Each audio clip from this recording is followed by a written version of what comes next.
आता बातमी मुंबईत आहे। गिरगाव मेट्रो स्टेशन जवळ बेस्ट बसचा अपघात झालेला आहे। गिरगाव मेट्रो स्थानकाच्या कामामुळे रस्त्याखाली असलेल्या पाईपलाईनला गळती झाल्यामुळे रस्त्याला खड्डा झाल्याची शक्यता वर्तवण्यात येते। तर या सगळ्या संदर्भात प्राथमिक अंदाज सुद्धा व्यक्त करण्यात आलाय। गिरगाव मेट्रो स्टेशनच्या जमिनीखाली पाणी वाढल्यामुळे हे पाणी आजूबाजूच्या दुकानांमध्ये सुद्धा शिरलंय।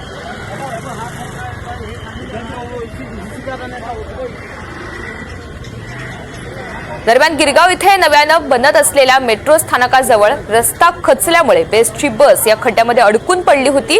1 ते 1.5 तासाच्या अथक प्रयत्नानंतर ही बस बाहेर काढण्यात यश आलं।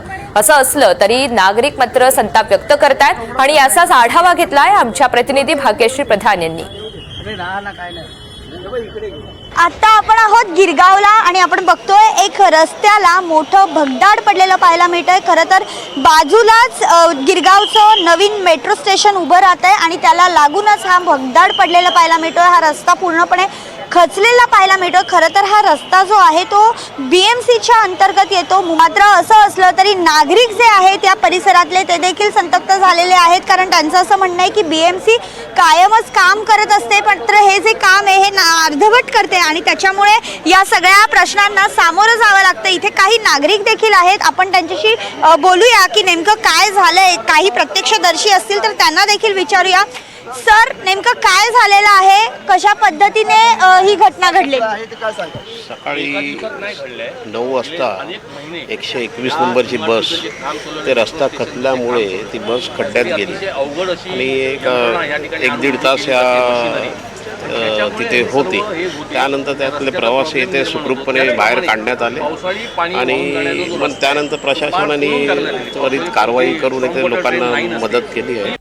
नक्कीच, तर अशा घटना घडू नयेत अशी आशा नागरिक इथे व्यक्त करतायत। मात्र जर बघितलं तर मोठ्या प्रमाणात जो खड्डा आहे तो पडलेला पाहायला मिळतोय आणि MMRCAचंच म्हणजे मुंबई मेट्रो रेल कॉर्पोरेशनचं देखील इथे काम सुरू आहे। लवकरच गिरगाव मेट्रो स्टेशन इथे होणार आहे आणि जर बघितलं तर लागूनच पत्र्याला लागूनच इथे एक मोठं भगदाड पडलेलं पाहायला मिळतंय आणि त्याच्यातच एक बस अडकलेली होती बेस्टची, जी काढण्यासाठी जवळपास 1.5 तास लागला। प्रवासी देखील होते बसमध्ये, मात्र प्रवासी सुखरूप असल्याचं पाहायला मिळतंय। सध्या इथे भेट देण्यासाठी किशोरी पेडणेकर येत असल्याची माहिती आहे। मात्र आत्ता सगळे नागरिक जे आहेत आजूबाजूचे ते इथे जमा झालेले आहेत आणि रस्ते व्यवस्थित करा आणि हा महत्त्वाचा रस्ता आहे, त्यामुळे महापालिकेकडे रस्ते व्यवस्थित करण्यासाठी मागणी करताना पाहायला मिळतंय। व्हिडिओ जर्नलिस्ट उदय गंगावणेंसह मी भाग्यश्री प्रधान, आचार्य, NDTV मराठी, मुंबई। आशिष शेलार बोलत आहेत, थेट जाऊयात। मी स्वतः मेट्रोच्या अधिकाऱ्यांच्या बैठका घेतल्या। विरोधक जे बोलत आहेत ते एकाही ठिकाणी ना जागेवर, ना बैठकीला, ना पत्ररूपाने, ना बैठकीची मागणी करून काहीही याबद्दली मागणी केलेली नाही। पण राजकारण जाऊ द्या, जर अशी घटना घडली आहे तर त्याला जबाबदार जो असेल त्याची अकाउंटेबिलिटी जबाबदारी फिक्स केली जाईल। उपनगराचा पालकमंत्री म्हणून मी या बैठका घेतल्या, त्यावेळेला मेट्रोच्या अधिकाऱ्यांनी आम्ही पावसाळ्यापूर्वीची सर्व कामांची पूर्ण तयारी केली हे मला स्वतःला सांगितलं आहे। त्यानंतर सुद्धा ही घटना घडली असेल तर याची चौकशी होईल, दोषीवर कारवाई होईल। अशा परत घटना पुरत होऊ नये यासाठी दक्षता ते घेतील, पाठपुरावा आम्ही करू।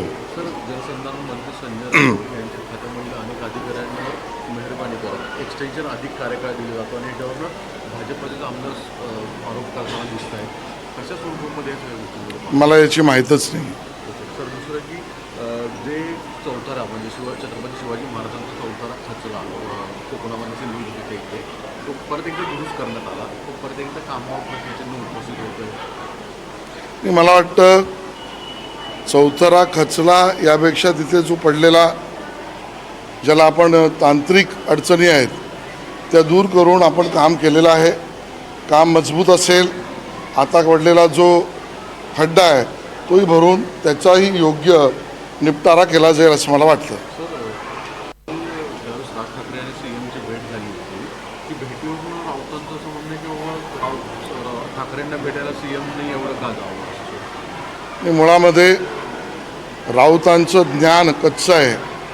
भेट झाली की नाही मला माहीत नाही, झालीच असेल तर दोघे कुठेतरी वेगळ्या ठिकाणी भेटले याच्या बातम्या आहेत आणि गेलेच असेल तर मुख्यमंत्र्यांना कोणी भेटू शकतं, संजय राऊतसुद्धा उद्या भेटू शकतात.